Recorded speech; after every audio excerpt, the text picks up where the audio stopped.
A shrine maiden who could see the future was rescued by a pregnant lady. The moment she looked at the lady's belly, the maiden froze.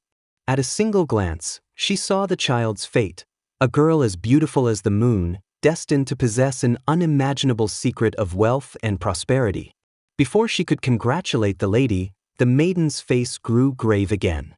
She also foresaw that although the girl would be born into nobility, her life would be plagued by misfortune and she would eventually be framed by villains and die an untimely death. Out of gratitude for the lady's help, the maiden swore that she would risk her life to protect the child. Not long after, the lady gave birth to a daughter and named her Jin. The shrine maiden, however, became entangled in court struggles and was persecuted by treacherous officials.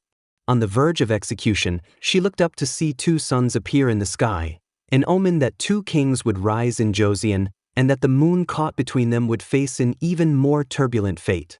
Years quickly passed, and Jin grew into a graceful young woman. Because her elder brother Ilwu had just become a newly appointed scholar of great repute, she accompanied her mother into the palace for a ceremonial gathering. A butterfly caught Jin's attention and she followed it into a courtyard, where she unexpectedly encountered a young man about to climb over the palace wall. The young man noticed her too, but slipped from the ladder and fell right on top of her. The two locked eyes, the atmosphere turning awkward.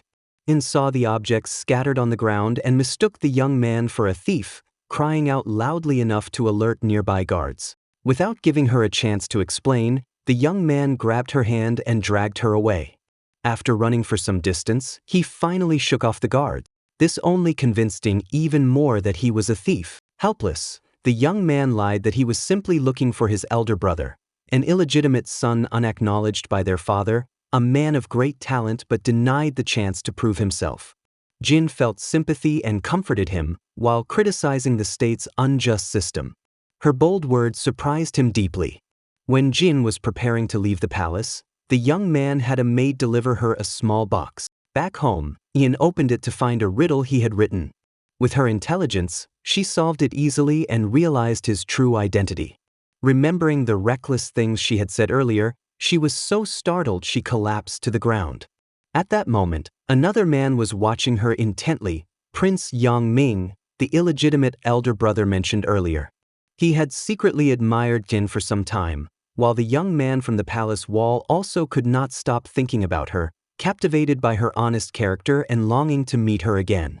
The next day, the young man went to meet his new tutor, only to discover it was Jin's brother. Shocked that the brilliant scholar was only 17 years old, he was even more stunned when he learned Ilwu had just placed first in the national examinations. He then recalled the girl from the day before, who had claimed her brother was the new top scholar. Curious, he began subtly probing Ilwu for information about her.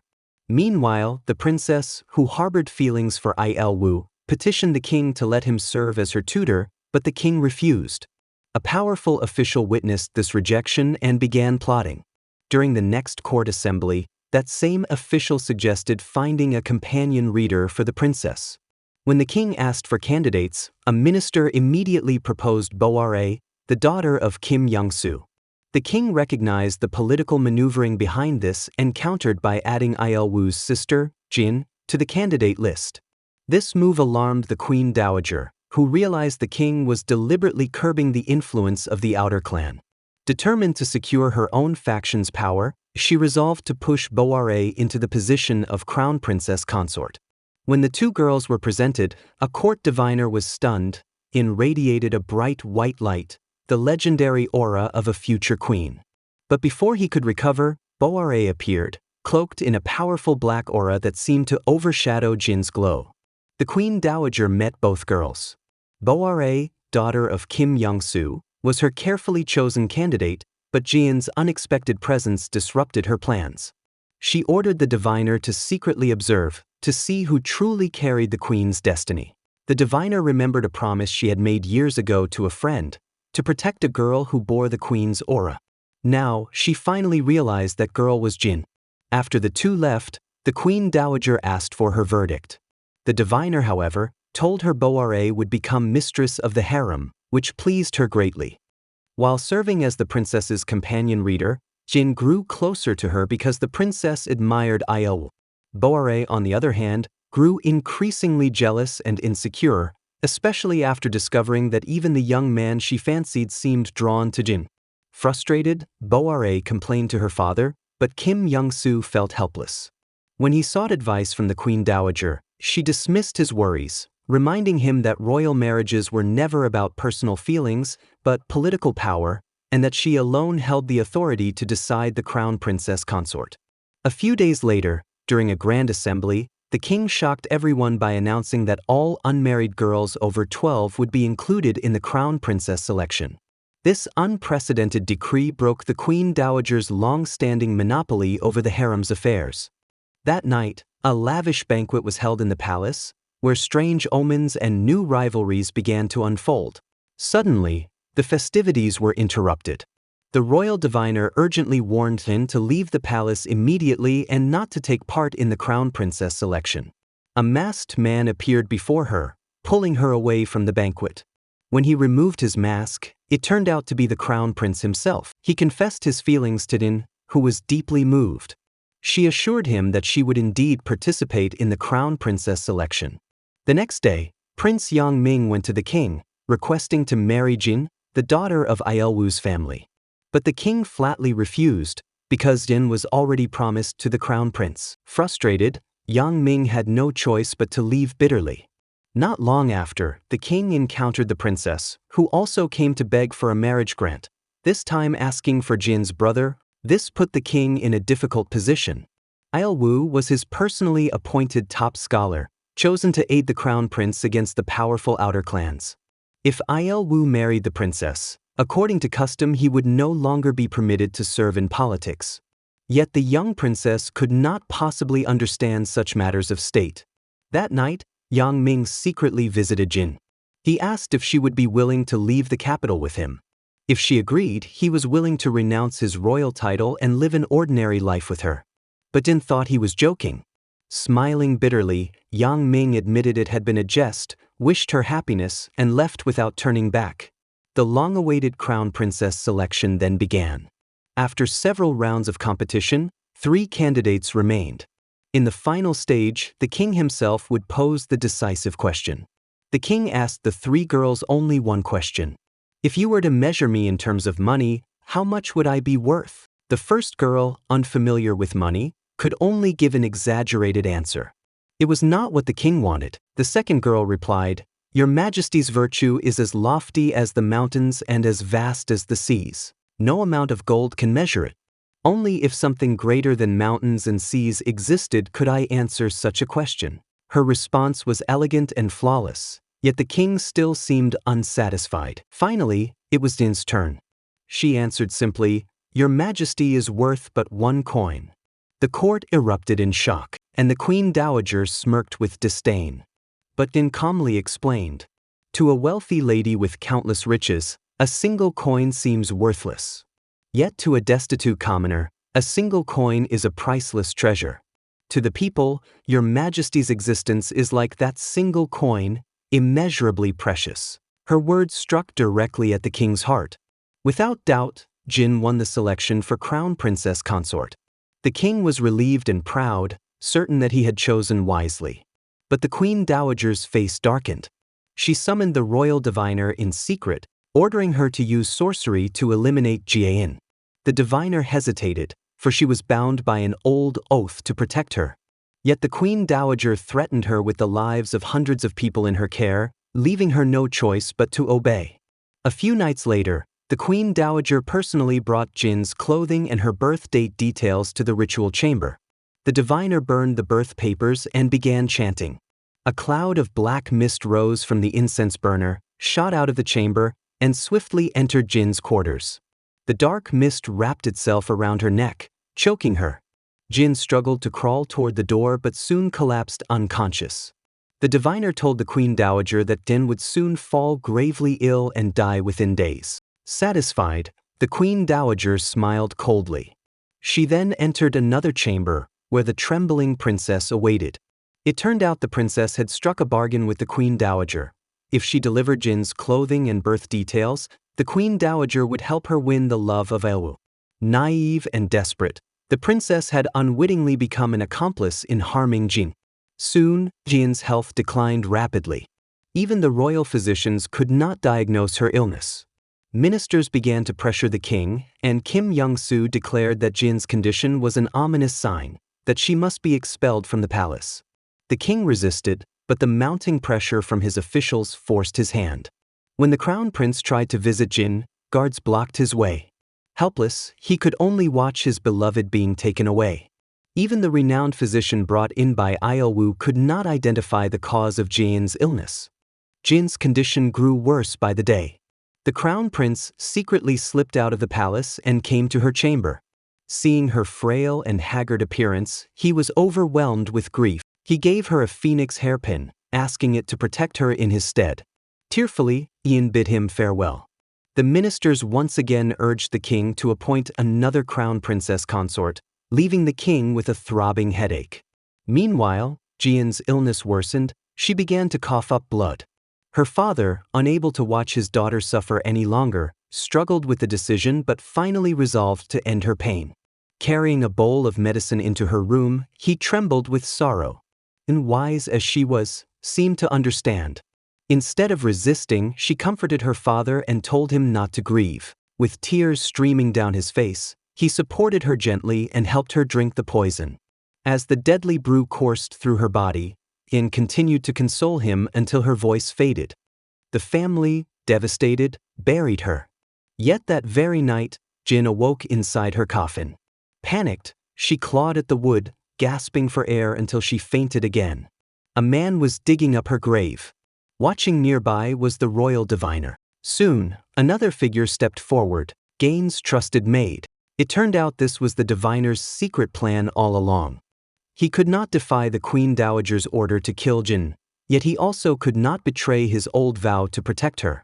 So, she devised a scheme of feigned death to save her life. In secret, she had told Jin's father that she suffered from a mysterious, incurable illness, that she would only die in agony if left untreated. She then handed him the poison, knowing he would use it. Calculating the timing precisely, the diviner unearthed Gain after her body revived. By dawn, she awakened, but with no memory of her past. She didn't even recognize her maid. The diviner lied, claiming Jin was an orphan she had rescued, whose illness had caused her amnesia. She told her she could live as a shrine maiden under her care. With no other choice, Gain agreed. The diviner then resigned from her position in the ritual hall, citing accusations of sorcery as a pretext, and quietly left the capital with Jin. Meanwhile, the crown prince knew nothing of this. He was consumed by grief, unable to move past the loss of his beloved. Prince Yang Ming, furious with anguish, confronted him. Having witnessed Jin's burial with his own eyes, Yang Ming unleashed his rage, berating the crown prince for his weakness, unable to protect even the woman he loved. He declared that if it had been him, he would have defied everything to save her. Only then did the crown prince realize that his brother, too, had loved Jin. The entire Il family was punished with exile for concealing the truth about Jin's illness. The princess, racked with guilt for her role in Jin's downfall, lived in constant fear. Under the manipulations of Kim Young-soo, his daughter Boare was successfully elevated as crown princess consort. On the wedding day, a gentle rain fell. The crown prince stretched out his hand into the drizzle, still unable to let go of Jin's memory. Years passed. The crown prince ascended the throne, while Jin's father passed away. To restore their family's honor, Ilwu married the princess. The court remained firmly under the control of Kim Young-soo, against whom the king waged a silent struggle. Though Boare had become queen, the king, repulsed by her father, never consummated the marriage. Year after year, she remained untouched. Resentful and humiliated, Boare seethed in frustration. 8 years had gone by, yet she had never received the king's affection. She was still a maiden, and even her position as queen was now under threat. To pressure the king into producing an heir, the Grand Dowager and Queen Mother tried to force him into the marriage bed. But the king, claiming ill health, refused again and again. The queen knelt outside the palace hall, taking all the blame upon herself, begging the Grand Dowager to rescind the command. When the king arrived, he helped her up, but whispered coldly that her display of humility was nothing but pretense. With that, he turned and left, leaving Boare standing alone in desolation. Back in her chambers, fury consumed her. She reminded herself, Jin was dead. She was the queen now. One day, the king decided to move into the temporary palace to escape the constant meddling of the Grand Dowager. As his palanquin passed through the streets, commoners knelt in respect. Among the crowd, a woman was distracted by a butterfly fluttering past. She stood up instinctively, forgetting to bow. Her maid, alarmed as the royal procession drew near, tried to force her down. But the woman stood frozen, staring intently at the king. The moment she saw his face, an inexplicable wave of emotion surged through her. Tears streamed down uncontrollably. The king noticed, turning his head toward her. Realizing the danger, the maid quickly dragged the woman away. Guards, suspecting an assassin, gave chase. While fleeing, fragments of memory flickered in the woman's mind, stabbing at her heart. Eventually, they escaped into an alley. Later, after washing away his weariness at the temporary palace, the king resolved to inspect the plight of the people in disguise. What he found was devastation. Countless villagers displaced by Kim Young-soo's forced conscriptions.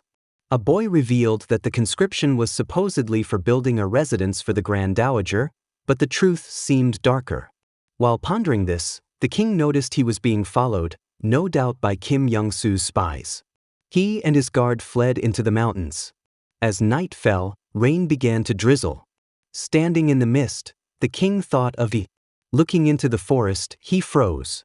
There stood a young woman, in the love he had long buried. Before he could react, she turned and fled into the woods. Desperate, he chased her but soon lost his way in the dark. Out of the fog, a figure emerged. For a heartbeat, he thought it was Jin, but when the mist cleared, it was another woman. She took him back to her dwelling, serving him food. The king could not take his eyes off her. Her voice, her gestures, so much like Jin. Yet, without thinking, she called him Your Majesty. Startled, he seized her and demanded how she knew. For a moment, he longed for her to confess she was truly Jin. But Wula explained she had only glimpsed his palanquin earlier. Disappointed, the king drank heavily and prepared to leave. Before parting, he asked her name. She told him Wula. A few days later, back at court, the king pressed Kim Young-soo about the conscriptions. Kim claimed it was all for the Grand Dowager's villa. Suspicious, the king demanded the full registry of conscripts, determined to investigate himself. Uneasy, Kim sought to obstruct him. That very night, the king suddenly fell ill with a mysterious malady. Even the royal physicians were baffled.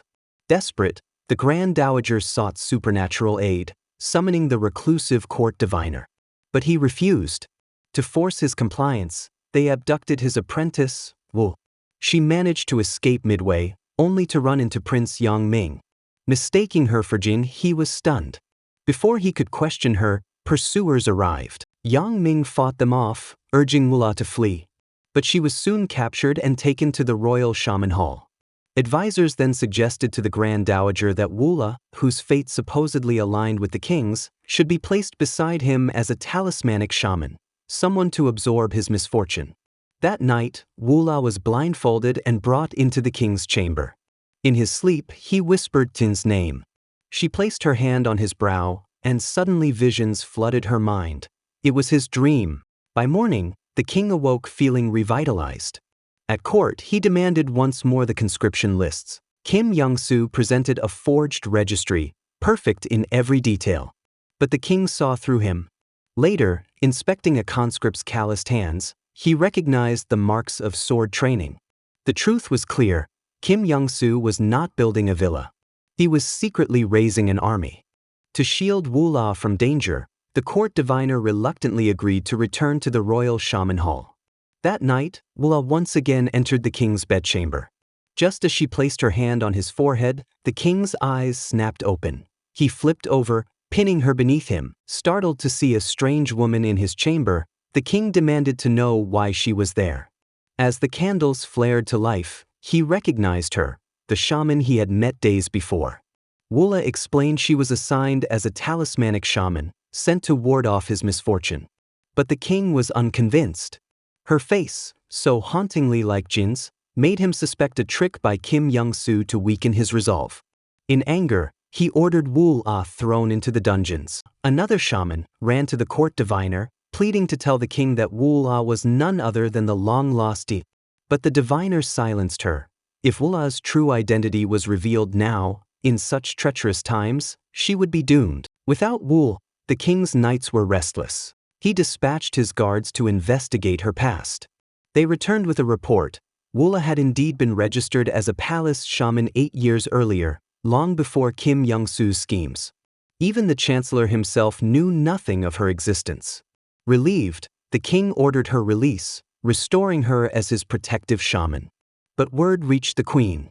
Hearing that a lowly shaman was entering the king's chambers nightly, she stormed in, only to find the king gazing tenderly at Woo. Stricken, she returned to her own quarters in tears. 8 years as queen, yet she could not win his heart. Soon after, a guard presented the king with a letter, said to have been found among Woo-ah's belongings. His eyes widened. The handwriting was identical to Jin's. At once, he summoned Woo-ah and demanded her truth. Through tears, Woo-ah insisted she was only an orphan, raised by the diviner. She had been gravely ill as a child and lost her memories. She knew nothing of her origins. The king, half maddened, pressed her again and again. But Woo-ah begged him to stop. "I am not the person you seek," she cried. Frustrated, the king turned to the archives. In records from 8 years ago, he found that his late father, the former king, had once ordered an investigation into Jian's death, yet mysteriously halted it. Uneasy, the king sought out the old eunuch who had served his father. But the man refused to speak, avoiding him at every turn. Moments after the king departed, the eunuch took his own life. The king's suspicion deepened. What secret was so grave that it required silence unto death? Determined, he secretly dispatched Il-woo to investigate the true circumstances of the crown princess Jin's death. Meanwhile, the queen's jealousy festered. Seeing Woo-ah slip in and out of the king's chambers, she confided in her father, Kim Young-soo. Together, they plotted to use the king's affection for Woo-ah to their advantage. Kim Young-soo quickly seized the moment. He petitioned the king to formally consummate the marriage with the queen, pressing for a long-delayed union. The king refused, citing his poor health, exactly as Kim intended. He turned the court against Woo-ah, claiming her nightly rituals had failed. The king remained unwell, proving she was a fraud who should be punished under the law. The king, struck silent, realized Woo-ah had become his weak point. To protect her, he agreed to attempt the consummation with the queen. That night, he entered the queen's chambers. He pulled her into his arms, caressed her face, but when he tried to force intimacy, a searing pain pierced his chest. He collapsed unconscious. The physicians were helpless to explain. Woo was summoned again. Through the night, she stayed by his side. By dawn, the king awoke, the attempted union once more in failure. The queen, humiliated, ran to the Grand Dowager, accusing Woo-ah of bewitching the king to ruin the marriage rites. At the same time, Kim Young-soo and his allies plotted in secret. Woo-ah would be their weapon to destroy the king's reputation. Before long, she was seized and dragged away. Kim Young-soo offered her a deal: confess to an illicit affair with the king, admit to using sorcery to sabotage the royal marriage, and she would be spared torture. Woo, realizing their true goal was to tarnish the king's honor, refused without hesitation. The chancellor prepared harsher measures. Just as they were about to break her, the king himself arrived, exactly as Kim had anticipated. If the king attempted to take Woo-ah by force, it would be the trap snapping shut. For a ruler to fall for a mere shaman was unthinkable. Such scandal would invite the people's scorn and strip her of her legitimacy. Once again, Kim Young-soo held the king tightly in his grasp. The king stormed back to her chamber in fury. Meanwhile, the royal diviner sought out the Grand Dowager Queen. She invoked the long-buried crime of 8 years ago, the plot to murder Crown Princess Jin to force her hand. If she did not intervene, the truth could not remain hidden. The Grand Dowager trembled with rage at her audacity. Moments later, the king himself appeared before his grandmother. Bowing low, he begged, "If you will save Woo, I swear I will repay the debt in the future. Remembering both the diviner's veiled threat and the king's plea, the Grand Dowager agreed. By then Wu had been tortured nearly to death, yet not a word of confession left her lips. Just as the chancellor prepared to continue, Yang Myonggun burst into the chamber. He declared Wu had been with him that night, making it impossible for him to have bewitched the king. The chancellor sneered, demanding to know why the prince had gone to the shaman hall in the dead of night. Yang Myonggun only smiled faintly and said, "Because I love her." For a moment, the chancellor hesitated. Then came the Grand Dowager's order. Wu was not to be executed, but kept in custody. That night, Yang Myonggun visited the king in private. With fiery determination, he requested Wu La as a consort for himself. The king refused instantly, invoking the dignity of the royal bloodline. But Yang Myonggun was willing to give up his princely status for Wu. Still, the king would not yield. Fury boiled in Yang Myonggun's heart. From that night on, resentment toward the king began to fester. Soon, Wu La was condemned on false charges of bewitching the royal family. She was exiled beyond the city, forced to tend the spirits at a grim temple for the dead.